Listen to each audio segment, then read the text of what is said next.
Pues buenas tardes a todas, a todos.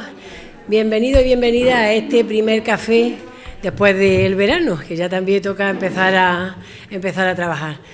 Para las que es la primera vez que venís, bueno, pues esta es una actividad que organiza la Asociación AFAMER Granada y que, bueno, cada mes tenemos una temática o tocamos una temática.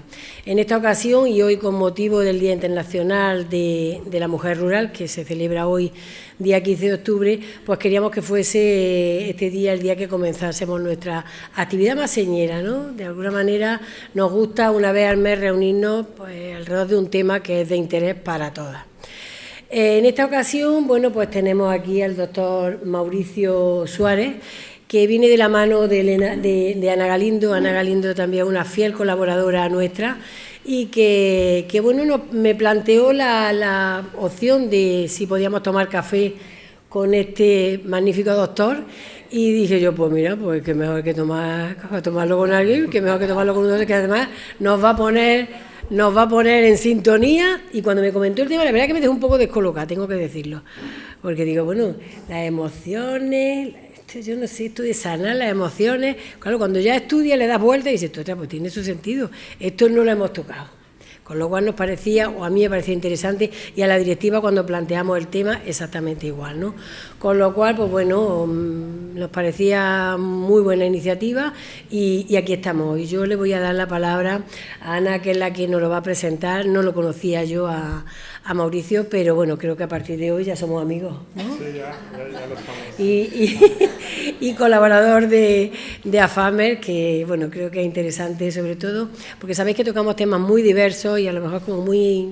Qué raro, pues no se habla de eso y nosotros hablamos, ¿no? Siempre escuchamos lo que nos dicen y la asamblea esa fue la historia, plantear ideas para a lo largo de todo este año llevarla a cabo. Y bueno, creo que es la primera de esta temporada que ha sido muy acertada porque creo que nos va a gustar a todos y a todas y sobre todo que nos va a llegar muy allá. Así que yo le voy a dar la palabra a Ana, a la que quiero agradecerle también porque siempre está dispuesta a trabajar con AFAMER, con las mujeres de AFAMER en sus talleres que organiza, que tenemos otro previsto que ahora también nos lo puede contar ella, de qué va a ir y bueno, pues que estamos encantadas, que ya sabéis que una cosa, tenemos la lotería ya nuestra en marcha.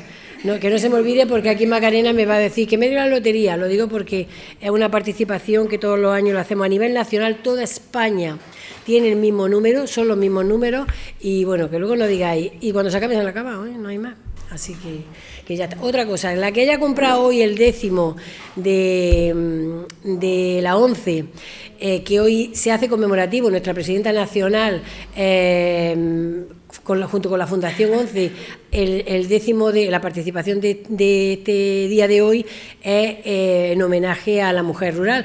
Pues voy a hacer una foto que se la mandemos para que vea que compramos el 10º, que va a la Fundación y que de alguna manera va a repercutir después en nosotros y sobre todo hacer visible, importante hacer visible el papel de la mujer rural. Así es que Ana, tienes la palabra y tú ya nos cuentas de qué va a ir el tema. Gracias.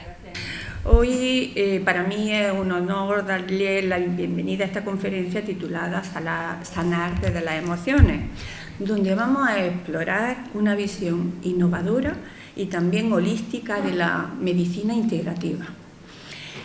Me siento también muy satisfecha que como ser humano y también como amiga de presentar a Mauricio, al doctor Mauricio Suárez. Os comentaré por encima algunas de las titulaciones que tiene, que es médico especialista en cirugía digestiva, es máster en cirugía y medicina estética, es diplomado en neuropsicología, es también diplomado en psicoterapia y también en biodescodificación. Pero antes de seguir con el currículum y con la bienvenida a Mauricio, al hilo de lo que ha dicho Inma, que no le cuadraban las emociones, digamos, con lo de sanar con las emociones, quería contar un poco algo mío, porque yo llegué aquí, ¿no? O porque estoy ahora mismo también, entre otras cosas, aquí sentada, por donde fueron mis caminos, ¿no? Casi todos hemos pasado por altibajos muy importantes a lo largo de nuestra vida, de tipo emocional, y hemos tenido como desgarros importantes, ya sea con enfermedades, ya sea por fallecimientos, ya sea por separaciones, ya sea pérdidas de cualquier tipo. Yo recuerdo que la primera vez que me enfrenté a un tema tan importante como ese, el de la pérdida, el de la enfermedad, yo era muy jovencita, porque era una de mis mejores amigas. Entonces, cuando a mí nos dijeron que tenía cáncer, una chica tan joven, tan guapa, tan vital, tan lista, nunca lo entendimos. Jamás y se fue en unos meses. Yo jamás he podido hablar de ello. No la puedo nombrar a veces. Me cuesta mucho trabajo. Aquello que creó un vacío en mi interior bastante importante. Como todos sabemos, a lo largo de los años después ya nos vamos enfrentando pues, con las de familiares, padres, madres. El otro caso también que conocéis la mayoría de aquí fue cuando entró la enfermedad ya en mi hogar, que fue a raíz llegó por el cáncer a mi marido. Fueron muchos años de enfermedad, de dura enfermedad, fueron 4 años. Entonces llegó un momento donde yo, tan joven también, pensé que yo no podía seguir adelante. Yo ya no podía. O sea, mis emociones eran tan confusas, eran tan dispersas, eran tan difíciles, que yo pensé, yo me voy. Y así lo dije, me voy. He decidido irme, yo no puedo con esto. Pero tuve la suerte de que había una personita cerca de mí, que todavía era pequeña, para aquel enfrentamiento de aquella situación, y me dijo, por favor, no te vayas. Tenemos que hacer lo que sea, tenemos que sanar esta... Y ella sabía más que yo. Y me dijo, no podemos, no te puedes dejar porque todavía tienes que estar aquí, porque todavía hay muchas cosas por hacer. Y entonces, fijaros, me dijo una broma que después se cumplió y me dijo, mira mamá, si es que, ¿cómo te vas a ir? Si es que todavía tenemos que viajar a Nueva York. Y yo, con aquel drama que había en mi casa tan espantoso y con aquella cosa, yo me quedé descompuesta. Y de buena primera, tenemos que hacer las maletas, ¿qué nos vamos a poner? Y aquello rompió en mí y dije, no, yo no me puedo ir, no me puedo ir. Y vinieron muchos viajes después, y vinieron muchas tristezas también, y vinieron muchos golpes emocionales, y vinieron separaciones. Y entonces la necesidad de estudiar más a fondo todos estos temas, cómo nos afectan, porque a mí se me encendió un piloto rojo muy importante, y es que empezaron en la analítica a darme algunos índices de enfermedades autoinmunes. Cuando yo vi aquello, yo dije, ¿cómo se dice? De estos lodos en estos barros. Y ahí es donde tomé conciencia y hasta el día de hoy. Y mirar por dónde en el camino pues nos hemos cruzado con personas, nos vamos cruzando personas con similares sintonías, sensibilidades, donde nos ponemos a trabajar duramente en ello y ahí un poquito más lejos de lo que es la pastilla para dormir. Entonces, a partir de quitarnos la pastilla de dormir, pues hemos creado otro tipo de sanidad, otro tipo de salud, otro tipo de pensamiento positivo, y es lo que hoy quisiera compartir con el doctor Mauricio. Y ahora, a partir de aquí, que ya he contado un poquito de mi vida, voy a seguir hablando de él. Bien, bueno, pues hoy tenemos el privilegio de contar con la presencia del doctor Mauricio Suárez, un destacado profesional en el campo de la salud. El doctor Suárez posee, como hemos visto, una formación integral en diferentes áreas y especialidades, lo que le permite abordar la salud desde una perspectiva multidisciplinaria y sobre todo profundamente humana. En esta conferencia, Mauricio nos guiará a través de los principios fundamentales de la medicina integrativa, destacando cómo nuestras emociones juegan un papel crucial en el papel de sanación, que también hemos visto en la de la enfermedad, pero también en el de sanación.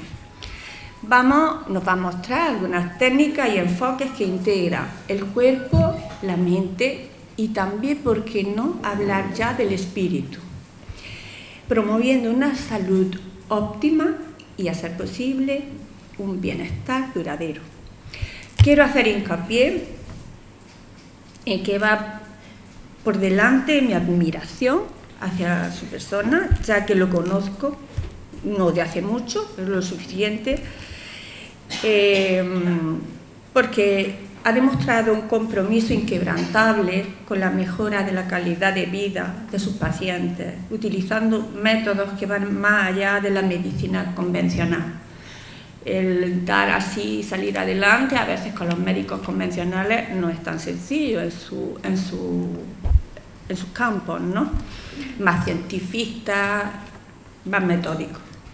Su enfoque en la biodescodificación y la psicoterapia también nos ofrece herramientas poderosas para entender y sanar las raíces emocionales de nuestras enfermedades.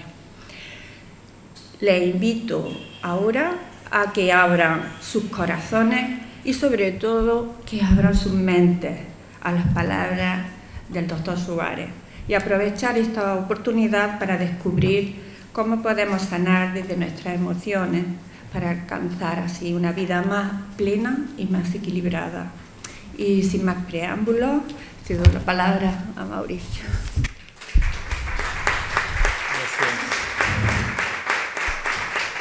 Bueno, muchas gracias por esas bellas presentaciones y es un honor para mí estar aquí delante de este público que se ha dado el tiempo y las ganas de aprender algo nuevo, ¿no? Muchos quizás ya lo saben, pero quieren reforzar conocimientos, pero sé que gran número de ustedes tienen una inquietud y el título de esta charla, de esta ponencia, despierta muchas inquietudes.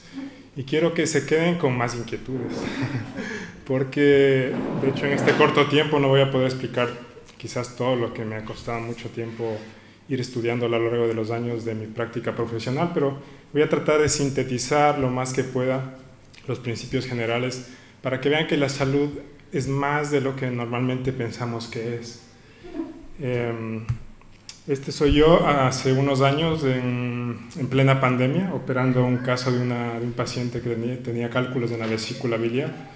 Y recuerdo con esta imagen que hace muchos años atrás, cuando comencé a abrir mi mente a que más allá de la parte física, de la genética, del medio ambiente, podría haber otro tipo de influencias que den origen a las enfermedades, pues me puse a observar que muchos pacientes que se operaban de algún tema como estos, de la vesícula, comenzaban a desarrollar en los controles posteriores problemas como gastritis, colon irritable o síndrome de intestino irritable, que ahora se conoce como SIBO, pues, y otras cuestiones similares, ¿no? Entonces yo decía, pues este paciente no tenía nada antes, ¿qué es lo que está pasando?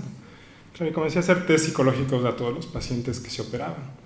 Y claro, había emociones muy comunes en ciertos casos de patologías. Es decir, claro, verifiqué algo que con mi mente científica no lo lograba en ese entonces visualizar, que era que las emociones sí tenían influencia en las patologías. Es decir, muchos pacientes que se operaban de algo mantenían su emoción por más que yo haya sacado este órgano que estaba enfermo. Y la emoción seguía en ellos, ¿no? Muchos pacientes con problemas de la vesícula pues tenían ira reprimida, celos, sentimientos de orgullo muy fuertes, etcétera, etcétera. Pero estos sentimientos se mantenían después de tener extirpado el órgano, ¿no?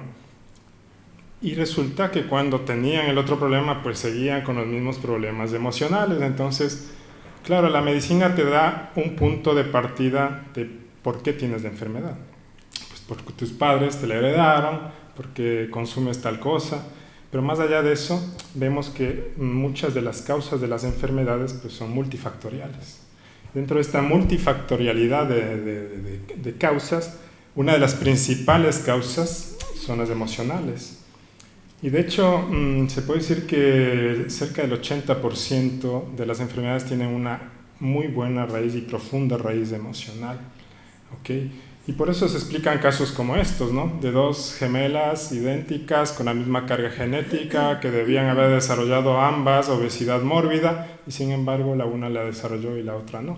¿Cómo es posible que dos personas tengan el mismo plano? Es como un plano, ¿no es cierto? El mapa genético que te está explicando cómo vas a hacer y lo que vas a tener y las enfermedades que vas a desarrollar y sin embargo una no le desarrolla y la otra sí. Pues esto se da justamente porque hay un proceso a nivel más profundo que hace que algunas veces incluso los genes que tenemos heredados se pueden activar o desactivar. Más adelante hablaré un poco de esto que se llama epigenética. Pero todo comienza aquí en los procesos mentales, ¿no? Dentro de nosotros. Cuando digo mentales ya vamos a ver que son temas más profundos que solo el cerebro, ¿no? Porque ahí tenemos como una madeja, ¿no? Desentrañamos la madeja que tenemos. Hoy vamos a tener una idea un poco más amplia de lo que sería nuestra mente. Pero en la mente, ¿qué procesamos? O sea, los pensamientos. Los pensamientos tenemos 60, 80 o más pensamientos en un día. Es decir, cada segundo estás pensando algo. Un pensamiento por aquí, otro por acá. Y muchas veces los pensamientos se juntan en algo específico, pero la mayoría de veces están disgregados, ¿no es cierto? Pero estos pensamientos también los tenemos a veces en la noche cuando estamos soñando. Entonces nuestro cerebro no para de emitir pensamientos y cada pensamiento también genera una emoción. Incluso la apatía es una emoción, ¿no es cierto? Si es que si te pones a pensar, valga la redundancia, cualquier pensamiento despierta una emoción, ¿no es cierto?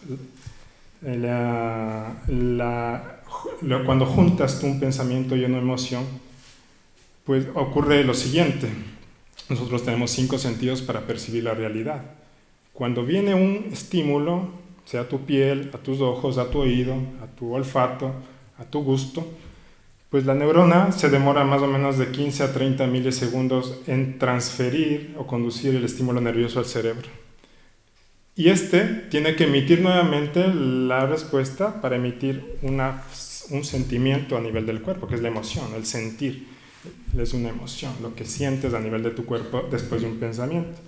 Y eso se demora otros 15 a 30 milisegundos. Mira la velocidad a la que se transmite la fibra nerviosa, ¿no? Llega entre 120 a 420 kilómetros por hora de velocidad. Por lo tanto, en menos de un segundo has pensado y has sentido. Es decir, el pensamiento y la emoción van como juntos.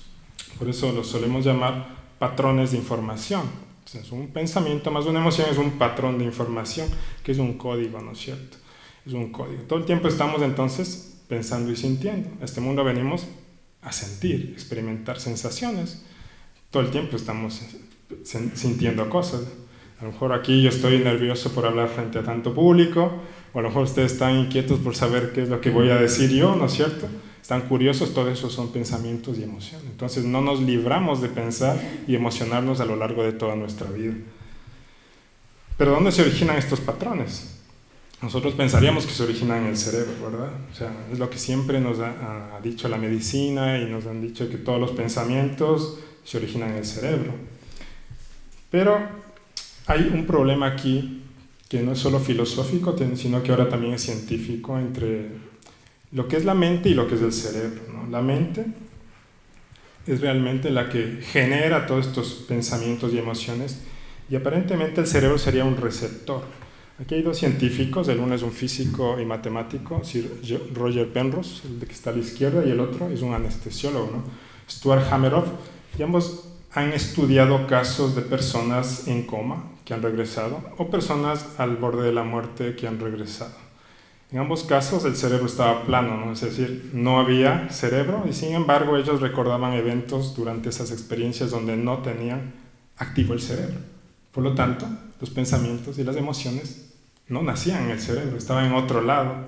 Y cuando ellos regresaron, pues se prendió el receptor como una radio y otra vez recibieron la señal. Por lo tanto, hay una teoría muy interesante que ya te digo que se la trata a nivel de la ciencia.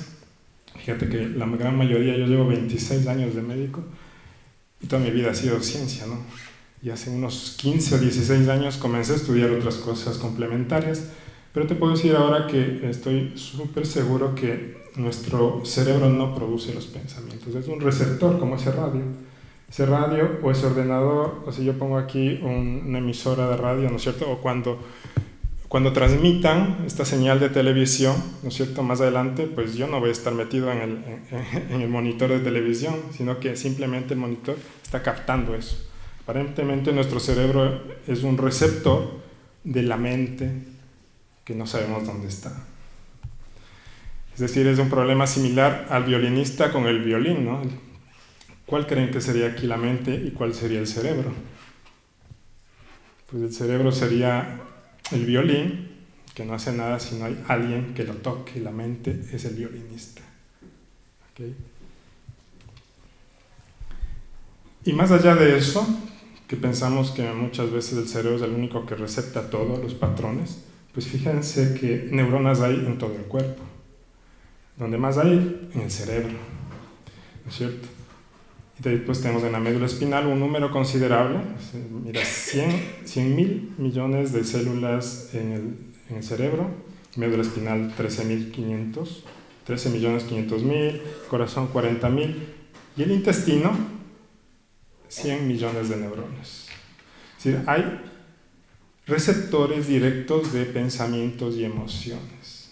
Por eso, cuando tienes una emoción muy fuerte, pues o te puede doler el corazón, o te da alguna cosa en el estómago, o simplemente pues te da un tirón en la espalda, ¿no es cierto? O un dolor de cabeza, o te desmayas, o reaccionas de 1000 maneras. Ya sabemos que el pensamiento y la emoción casi están al unísono, porque duran menos de medio segundo. Pero todos esos receptores existen, es decir, todos estos receptores, como de radio, no sería solo el cerebro, sino en muchas partes de nuestro cuerpo. Y cada vez se descubren zonas donde puede haber tejido neurológico, es decir, receptores de pensamientos. Y estos patrones de información, ya sabemos que el patrón de información es un pensamiento más una emoción, juntos, pues que generan nuestra realidad, ¿no es cierto? Entonces, a partir de eso nosotros generamos nuestra realidad. De hecho, esta realidad que estamos viviendo ahora mismo, de estar en este teatro tan bonito y tener esta charla, la hemos generado en conjunto, porque si no se nos ocurría hacer esta charla, pues no se generaba la realidad, ¿no es cierto? Si ustedes no pensaban en ir, tampoco estaban aquí. Entonces, el constructo de una realidad se construye a través de estos patrones de pensamiento, y el constructo social de una realidad depende de todos los participantes. Tal es así que este mito de la caverna de Platón, de este filósofo griego clásico, pues nos cuenta exactamente lo mismo. Si todos nacemos en una caverna durante varias generaciones y solo vemos sombras de imágenes, vamos a pensar que esta es la única realidad que existe, a menos que abramos nuestra mente y salgamos y veamos que en la superficie existe una nueva realidad. Esa es la invitación que les hago ahora, ¿no? A salir un poquito de las cavernas en las que todo el mundo nos encerramos. Yo me he encerrado en muchas cavernas. La ciencia puede ser una caverna, la espiritualidad puede ser una caverna, todo podría ser una caverna, pero conforme salimos de nuestros cuadrados mentales, pues podemos expandir y tener más posibilidades de crecimiento, ¿okay? Y de ayudar a los demás también. Y aquí radica otro problema, u otra circunstancia que es importante saberla, que todos estos patrones de información están en nuestra mente, ¿okay? Se originan en la mente, el cerebro los capta y los lleva al cuerpo. Pero nuestra mente consta de, en términos generales académicos, de dos grandes partes. Una más pequeña, que es el consciente, y una mucho más grande, que es el inconsciente, que tiene más o menos esos porcentajes: consciente 5 o hasta 15%, y el inconsciente cerca del 95, 85%. Vamos a decir 10 y 90, ¿ok? Pero la diferencia es esa, justamente, que nosotros podemos manejar el pequeño porcentaje consciente, 10%, y todos los demás patrones están ocultos atrás, ¿cierto? Es como que yo veo todo lo que es consciente para mí, pero lo que es inconsciente está detrás mío, y no porque no lo esté viendo, no existe, existe. Y esos patrones de información están ahí tal y cual los programas de un móvil, ¿no? Los programas de un móvil están ahí. y hacen que el móvil funcione, y el teléfono móvil sin esos programas no funciona. Y si es que hay un programa que tenga un virus, pues funciona mal. Y si hay un programa que te permite acelerar a mucha velocidad la navegación, pues navega muy rápido y así por el estilo. Y todos tenemos un montón de programas en nuestras mentes. Otra cosa importante es que más del 80% de los programas que llevamos en nuestras mentes, pues son patrones heredados de nuestras familias, nuestros padres, nuestros abuelos, y así durante al menos 4 generaciones, si no es más, hacia atrás. Por lo tanto, nosotros somos un producto de varias generaciones que han ido aprendiendo cosas y han ido metiendo programas en un móvil que luego pasa a ti, y tú le sigues metiendo programas y le pasas a tu hijo y a tu nieto, y así por generaciones. Por lo tanto, la forma en la que reaccionamos frente a los eventos que nos suceden depende mucho de esos programas que llevamos. Pueden ser programas muy buenos, pero también programas que nos afectan, nos limitan o nos causan ciertos problemas como las enfermedades incluso. Y aquí hay otra cosa interesante, ¿no? El inconsciente pues, es muy amplio y es muy veloz. Por lo tanto, la primera forma de reaccionar es con el inconsciente. Nosotros no reaccionamos conscientemente porque el consciente tiene poca información y es muy lento, pero el inconsciente tiene tanta información que a veces ni siquiera sabemos qué información tiene, es muy rápido. Está demostrado aquí en una teoría del proceso dual del pensamiento de estos dos autores que están ahí citados, ¿ok?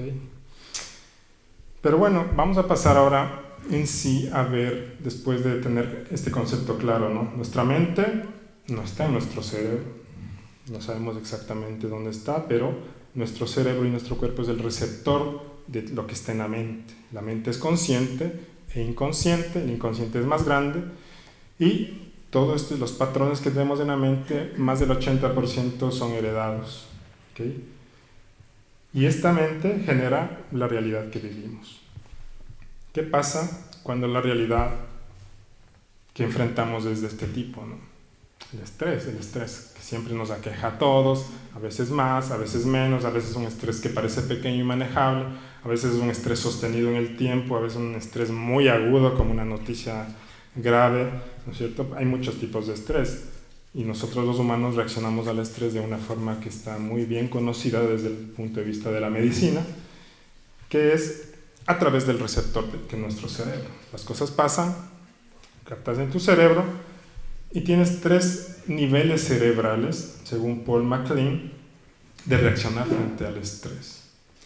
Hay un cerebro muy básico que se llama reptiliano, hay un cerebro mamífero y un cerebro humano. El reptiliano te permite solo reaccionar instintivamente. Tengo hambre, pues me como lo que tengo aquí a mano, no importa si soy diabético y esto es un dulce que está cargado de azúcar, porque tengo hambre y eso es primero. El cerebro reptiliano nuestro, que se llama así, es muy básico, ¿no? Tengo hambre, tengo sed, tengo ansiedad, todo es egoísta porque yo trato de cubrir mis propias necesidades. Cuando hablamos del cerebro mamífero, cubrimos necesidades de nuestra familia más cercana, de nuestro clan o de nuestra tribu. Protegemos a los nuestros, pero ya no al vecino, ni al otro señor que está más lejos, ¿no es cierto? Porque los mamíferos se comportan de forma tribal, ¿okay? El reptiliano puede comerse sus propias crías porque es muy individualista, pero el mamífero ya no hace eso, ¿no es cierto? Pero puede comerse las crías de otra especie.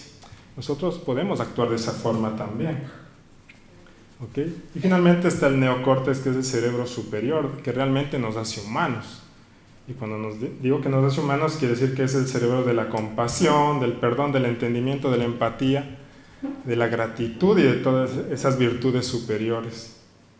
Pero muchas veces cuando tenemos emociones muy fuertes, nosotros no reaccionamos con el neocórtex, sino con los otros cerebros.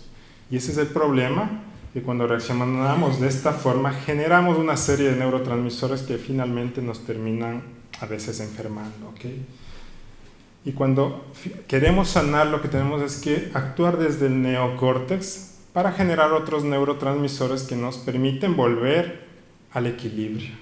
Eso lo vamos a ver a continuación. Y también el cerebro está dividido en dos hemisferios, el izquierdo que es muy rígido, muy exacto, calculador, y el derecho que es el que nos permite relajarnos, ser más artísticos, más creativos.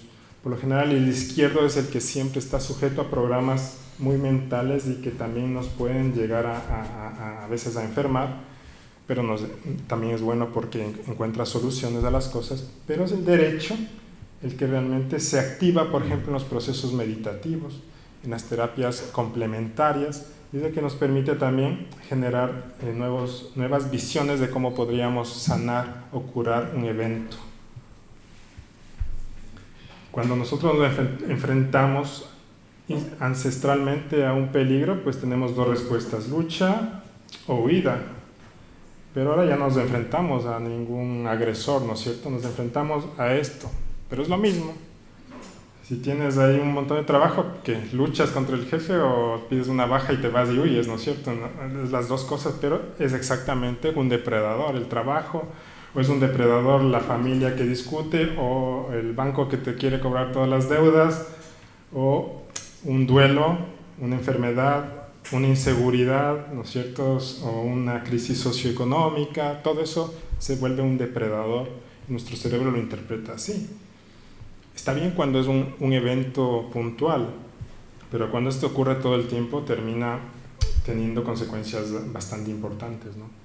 Ahí tenemos toda una serie de cascada fisiológica del estrés, en donde se activa cortisol, adrenalina, noradrenalina, disminuye tu inmunidad, liberas glucosa, puede ser resistencia a la insulina, diabetes, etc. Hiperventilas, puedes hacer problemas pulmonares, aumentan las hormonas tiroideas y luego se cansa la tiroides y baja y te quedas hipotiroideo, aumenta la tensión muscular, puede aumentar la contractura de las fascias y puedes desarrollar fibromialgia, puedes tener disminución de la función renal, etcétera, etcétera, etcétera. Cuando esto es sostenido en el tiempo, pues el cuerpo se acopla a esa nueva realidad y el cuerpo tiene que acoplarse enfermando. Lo que no es normal es esto que se llama distrés, y el distrés es un estrés sostenido en el tiempo o en muchos picos o en una meseta. Cuando el cuerpo humano se enfrenta a eso, es como manejar tu coche de aquí a, no sé, hasta Rusia y no parar a que descanse el coche. El distrés es eso y te agota, porque todo el tiempo estás generando todas estas hormonas que solo deberían generarse cuando te enfrentas a un peligro puntual, pero no todo el tiempo ni toda la vida. ¿Qué pasa si el estrés es tu trabajo? 8 horas diarias todos los días de 40 años de trabajo. Te vas a enfermar a lo mejor antes de llegar a la jubilación, ¿verdad? Entonces, fíjate que hay muchas enfermedades derivadas del estrés. Mentales, emocionales, neurológicas, osteoarticulares, cardiovasculares, bueno, en todos los sistemas que te puedes imaginar, ¿ok? En todos. Y todas estas hormonas son las responsables de eso, ¿no? Son responsables de enfrentarnos a una situación nueva, pero lo que no está bien es lo que les digo, ¿no? El distrés, el enfrentarnos demasiado tiempo a esos estresores, a esos agentes agresores. Adrenalina, noradrenalina, cortisol, glucagón y prolactina son hormonas que te mantienen todo el tiempo en una vigilia constante. Ya no duermes, estás con ansiedad o con depresión o con agitación y eso termina minando la salud de cualquier persona. Lo ideal es volver al equilibrio, ¿no? Y también nuestro neocórtex nos permite equilibrarnos a través de otras hormonas, que son dopamina, serotonina, endorfinas y la melatonina, los cuales nos van a permitir pues sentir felicidad, tranquilidad, sosiego, sueño reparador, ¿no es cierto? Alegría, cariño, empatía, comprensión, etcétera, etcétera. ¿Y cuáles serían los recargadores que habitualmente necesitamos? Pues todos esos, ¿no es cierto? El amor romántico, el amor filial, la amistad, un trabajo que te guste, unas vacaciones, estar con amigos, estar con la naturaleza o con los animales que te gusten. Todo esto te estimula todas estas otras hormonas. ¿Okay? De forma general, esas son las reacciones que tenemos los seres humanos frente a los estímulos, sean, vamos a llamarlos positivos o negativos. Este doctor, que ya no vive y murió en el 2017 aproximadamente, es un médico alemán que a raíz de un evento catastrófico en su vida desarrolló una teoría muy interesante de la cual nace la biodescodificación, de la cual se deriva esta forma de ver un poco diferente también la salud, que no es nueva porque muchas culturas ancestrales también las veían, entre ellas pues la hinduista con el ayurveda, la medicina china y muchas culturas mesoamericanas y sudamericanas también. Pero el doctor, un hijo se va de vacaciones a Italia y le llaman que recibe un disparo. El hijo finalmente fallece después de muchos días hospitalizado, pues, y a los 3 meses de haber fallecido el hijo, él desarrolla un cáncer testicular, la esposa un cáncer ovárico y luego un cáncer de mama. Y él no se explicaba cómo pudo pasar eso. Se somete a operaciones, se sana, su esposa finalmente no sobrevive, pero él se dedicó a ver cerca de 65,000 pacientes con eventos traumáticos y comenzó a hacer estudios tomográficos cerebrales y veían que en el cerebro tenía unos halos que eran como ondas de energía en áreas específicas del cerebro que habitualmente están conectadas con áreas específicas del cuerpo. Una parte del cerebro por lo general maneja o comanda una parte específica del cuerpo. Y cuando una onda de este tipo estaba afectando una parte del cerebro, pues aparecía algún problema de salud en esa parte del cuerpo. Y él se dio cuenta que un impacto emocional fuerte puede dejar una impronta, un patrón importante en el receptor que es el cerebro y que podía afectar a una parte específica del cuerpo. En el caso de él, pues fue el testículo, en el caso de la esposa, el ovario. Pero ya vamos a ver por qué se dio también en esos sitios esta impronta de enfermedad. Las células normales deberían ser así, ¿no? Muy ordenaditas, así. Pero cuando hay una emoción alterada, las células también se alteran y se vuelven disidentes o mutantes. Y un ejemplo arquetípico de eso es el cáncer, que es la enfermedad como más grave, aunque hay muchas otras enfermedades también bastante importantes hoy en día, pero el cáncer lo que genera es una célula disidente, que se va en contra de la sociedad celular, y comienza a comerse a las vecinas, comienza a quitarles el alimento. Angiogénesis quiere decir que comienza a generar más vasos sanguíneos para comer más y crecer infinitamente. ¿Cómo crece infinitamente? Todas las células tienen un tiempo de vida, ¿okay? Los glóbulos rojos, por ejemplo, a los 120 días mueren y luego se generan más glóbulos rojos, la piel también se regenera, el hígado, todas las células tienen un tiempo de vida y nosotros nos regeneramos cada 15 años más o menos, casi completamente en la mayoría de nuestras células, pero las células de cáncer bloquean esa muerte celular programada que se llama apoptosis, y al bloquear esta apoptosis son inmortales. De hecho, se ha visto pacientes con cáncer que luego de morir, durante varios días las células cancerígenas siguen reproduciéndose y siguen creciendo. Es decir, comienzan a desarrollar una conciencia propia. ¿Por qué? Porque es como que estuvieran individualizadas y bloquean el proceso de muerte. Finalmente mueren porque ya no tienen al huésped que les alimentaba, pero si no, seguirían vivas. Es una cosa bastante increíble. Y otro fenómeno importante es lo que se llama fagocitosis oncológica o canibalismo, es decir, las células estas de cáncer no solo se comen a las normales de las cuales se originaron, sino que se comen entre ellas. Imagínate, es una conducta totalmente alterada, ¿no? Una conducta social dentro de la sociedad celular que está descabellada. Y cuando escuchamos esto dices, ¿cómo puede ser que eso me esté pasando o que le haya pasado a mi familiar? ¿Cómo puede ser? O sea, ¿qué procesos hay detrás de todo eso? ¿Por qué se origina eso? Si es que decimos que la gran parte de las enfermedades comienzan en un patrón de información, pensamiento, emoción. ¿Cómo se puede dar eso? Ahí viene algo que se llama el simbolismo biológico de la enfermedad. ¿Y esto a qué se refiere? A que cada órgano, cada sistema tiene un simbolismo específico. ¿Okay? Es decir, mira, ahí tenemos un toro, el toro de Nueva York, de Manhattan, que justo hablaba Ana, y ahí están los testículos, ¿no? ¿Qué quiere decir? Es un semental, quiere reproducirse, ¿okay? O los senos grandes son muy maternales, quieren alimentar. Todo tiene un sentido simbólico en la enfermedad. Y hablando ya del caso del Dr. Hammer, ¿por qué desarrolla un cáncer de testículo él? Porque un tumor, como vemos, es multiplicación celular. Quiere infinitamente vivir esa célula, pero el deseo profundo de él es tener 1000 hijos para reemplazar al que murió. Por lo tanto, ¿qué necesita?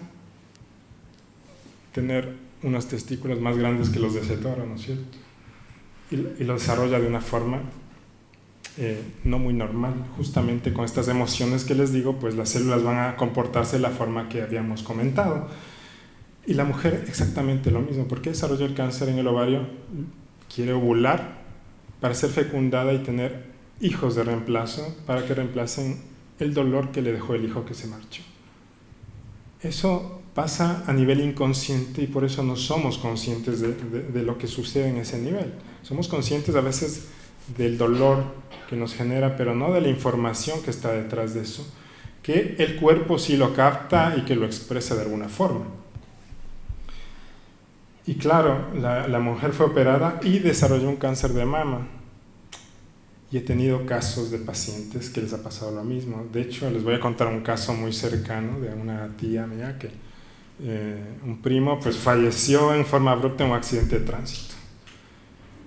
2 meses después, era mi paciente, le había visto muchas veces, no tenía ningún problema de salud, se había hecho mamografías y todo perfecto. Y de repente aparece con un nódulo de 3 centímetros en la mama izquierda. Pues se le hizo una biopsia, le mandamos a hacer todo, era un cáncer de mama. Muy similar a lo que le pasó justo a la esposa del Dr. Hammer. ¿Por qué? Porque el seno lo que pretende es alimentar al hijo, ¿no? Es como cuando una madre prepara la comida favorita del hijo para que venga a casa a comer. Entonces, inconscientemente, tu biología quiere atraer nuevamente a alguien que se fue. ¿Tú te das cuenta cómo te conmueve esa idea? Eso se trabaja desde el inconsciente. Por eso tú dices, yo no genero este cáncer, pero es una forma de respuesta del organismo a un deseo muy intenso, muy profundo y muy íntimo de la persona que sufrió un dolor. Entonces, claro, yo quiero atraer a mi hijo y voy a hacer que venga a comer la primera comida que probó con amor, que es el seno, ¿no? Y de ahí radica lo que se llama sentido biológico de la enfermedad, que realmente es algo que me parece que a partir de esto nosotros podemos saber qué hay detrás de un proceso de enfermedad. Nosotros cuando venimos al mundo, lo primero que hacemos es respirar y comenzamos a llorar. Y luego pues lactamos y luego sentimos a través de la piel y respiramos a la madre, comenzamos a sentir con el tacto, el gusto, etcétera, ¿no? Comenzamos a identificar el mundo a través de nuestros sentidos y la mayoría de gente que ha tenido la oportunidad de nacer junto a la madre y todo, porque hay eventos en los cuales los niños o la madre muere o no nacen de esta forma, pues se lo pierden, pero la mayoría de gente tiene este vínculo importante de la vida, justamente con muchas de las formas que tenemos de muchos órganos que tenemos simbólicamente para en el mundo poder contactarnos con nuestro interior y con el exterior. Por ejemplo, nosotros podemos digerir situaciones, ¿sí?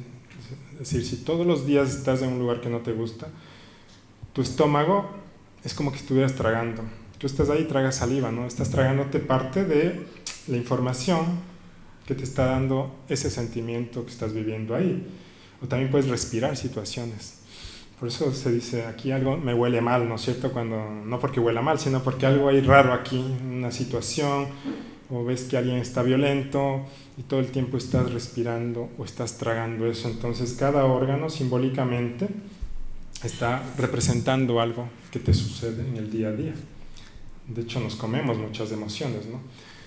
Y pues fíjate aquí muchas cosas. Por ejemplo, hay casos en los cuales te enfrentas a situaciones cotidianas, ¿sí?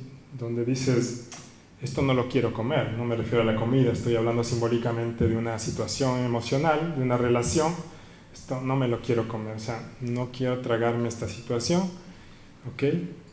Y quiero tapar la parte inicial, que es el esófago, o la tráquea, o el esófago, o la parte de entrada del estómago, ¿no? O dices, pues me lo tengo que comer porque sí, porque tengo que estar, no sé, en este trabajo, en esta relación, y me lo tengo que comer, me lo tengo que tragar, y mi estómago tendrá que hacerse cargo, ¿no es cierto? Y en el primer caso, pues mira, se tapa el esófago para que no tragues. Entonces crecen células para evitar que tragues, para defenderte. En el segundo caso, tu estómago crece en células para poder digerir todo eso que te has tenido que tragar a la fuerza. O a veces dices, no lo puedo digerir, o dices, lo como y me intoxica. ¿Quién es el que procesa los tóxicos? Pues el hígado. Si te comes, sientes que todo el tiempo estás comiéndote eso y te intoxica, pues a lo mejor comienzas con un problema hepático. Y si dices, estoy lleno de porquería porque todo lo que te has comido, las relaciones que has tenido han sido súper tóxicas, te las has tenido que comer y estás lleno de porquería, ¿quién es el que procesa los desechos en el cuerpo? Pues el colon, ¿cierto? Las heces fecales son nuestros desechos.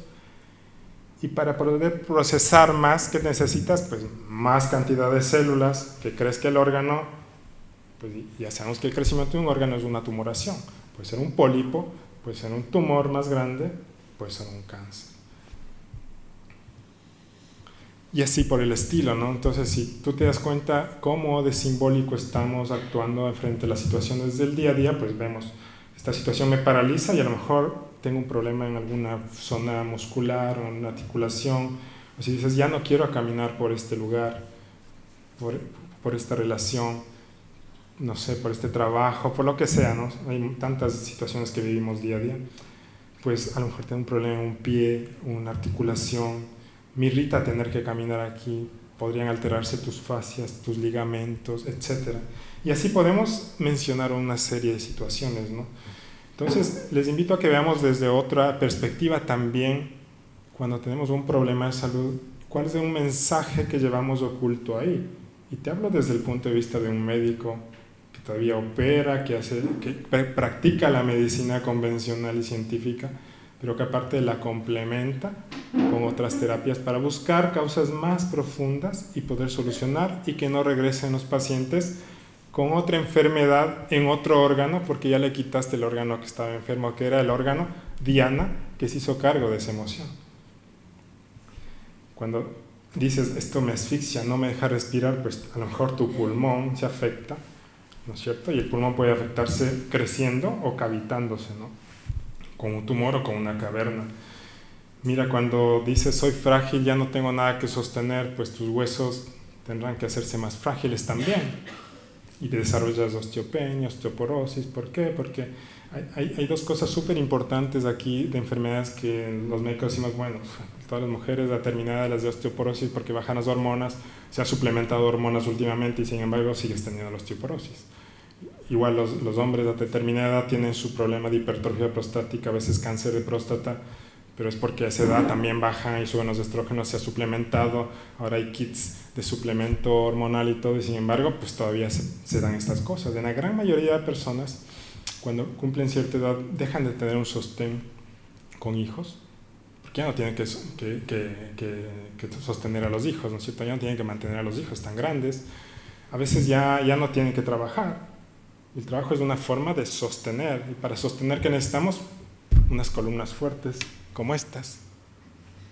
Pero si ya no necesitas sostener todo este edificio, pues necesitas tener unas columnas muy frágiles y tus huesos se vuelven frágiles porque es la forma de reaccionar que tienes. Y a la derecha vemos un caso de osteosarcoma. Osteosarcoma es un cáncer del hueso, no es un tumor del hueso en el cual crecen muchas células en el hueso. Y recuerdo algunos casos en mi carrera de medicina, sobre todo de dos pacientes que tuve muy jóvenes, que es muy frecuente en pacientes jóvenes, desarrollaron un tumor óseo en el cual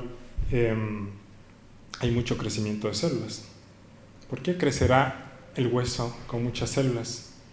Es lo contrario, tienes mucho que sostener. Resulta que estos chicos pues no tenían padre, se hicieron cargo de los hermanos, de la madre, estudiaban, trabajaban y sostenían un hogar entero a una corta edad. Por lo tanto necesitaban unas columnas muy fuertes. Y así por el estilo, ¿no? El corazón, pues cuando ya no deja de sentir el amor, la sangre representa la alegría, el amor, pues se infarta, necesitas menos células. ¿Cuándo pierdes células? Cuando tienes un infarto, pierdes células. El órgano se hace más pequeño porque ya no necesitas ese órgano tanto. O el cerebro también pierde células en un infarto, en un ictus. ¿Por qué? Porque ya no lo necesitas tanto. Entonces es una forma diferente de verla sin decir que debemos dejar ningún tratamiento. Yo como médico lo primero que hago a un paciente es, si te duele, pues te voy a dar algo, pero investiguemos qué más está pasando, ¿no? O te opero de tal cosa, pero tenemos que solucionar más a profundidad tu problema, porque no te podemos dejar así. Hemos hecho la mitad del trabajo, o menos quizás, si solo te dejamos con ese tratamiento. Y así por el estilo podría ir mencionando enfermedades y las causas y todo, pero más allá de eso, quiero que miren, ¿no? Que muchas de las patologías siempre tratan de compensar situaciones que hayamos vivido. Miren, los miomas a veces son proyectos que no hemos logrado concebir, que son como la mujer tiene mucha creatividad en sus órganos femeninos y cuando tiene hijos, pues es una forma de crear vida, pero también tiene proyectos inconclusos muchas veces, que quedaron ahí, que quedaron como un embarazo que nunca dio a luz, nunca salió a la luz. Entonces un proyecto que tenía y que nunca estudié, un negocio que quería poner y nunca se dio y se quedó ahí, ¿no? Y tengo muchísimas pacientes que tienen miomas uterinos y si es que indagas, pues de hecho tenía muchos proyectos que nunca los llegué a concretar.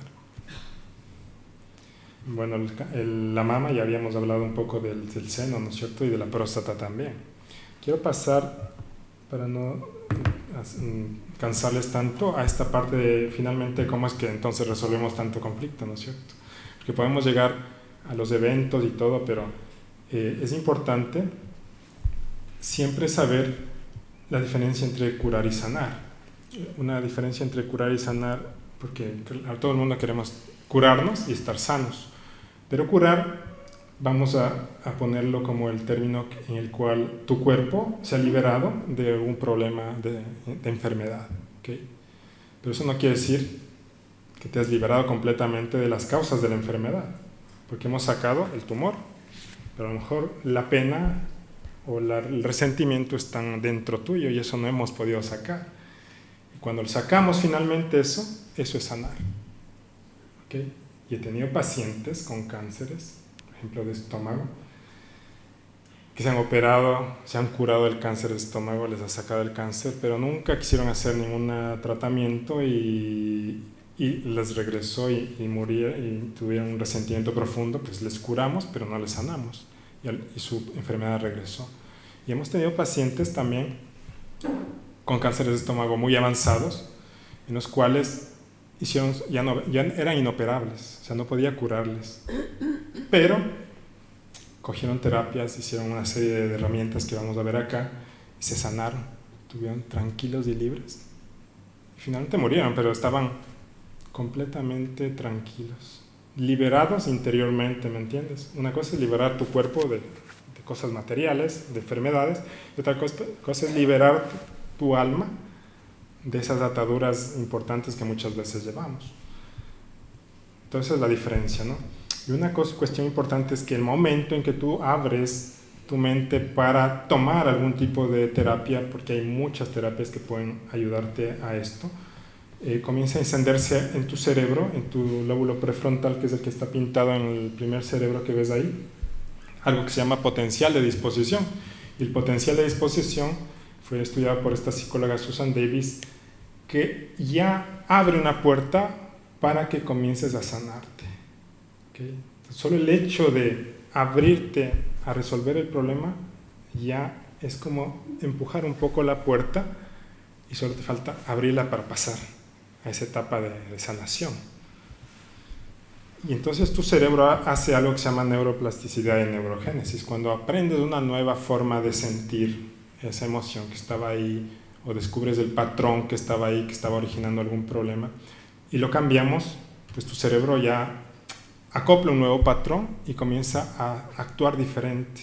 Entonces las conexiones neurológicas antiguas quedan desvanecidas y se forman nuevas conexiones neurológicas, ¿sí? Y por esa nueva vía, pues, transcurre otra información, otro patrón, por lo tanto va a generar otra realidad. Entonces la forma neurológica en la cual un hábito se implanta y un nuevo patrón puede generar un hábito más saludable.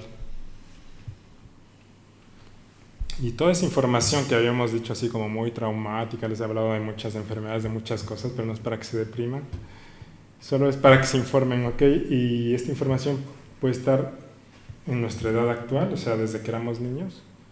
Todos estos patrones también pueden haberse fijado durante nuestro nacimiento, unos meses antes de la concepción, durante el embarazo y luego cerca del primer año de vida, o el 80% que les había dicho, pues es lo mismo que nos han pasado nuestros ancestros en nuestros programas a nuestra mente, ¿no es cierto? Entonces fíjate que ese depredador, y nosotros enfrentamos al depredador, el depredador puede ser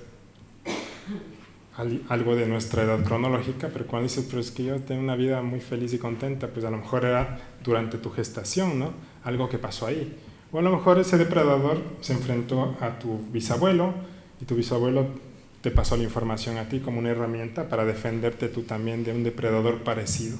Cuando aparece ese depredador que se parece mucho al de tu abuelo, pues tú reaccionas con las mismas herramientas, generando algo en el cuerpo que puede ser un proceso patológico de enfermedad.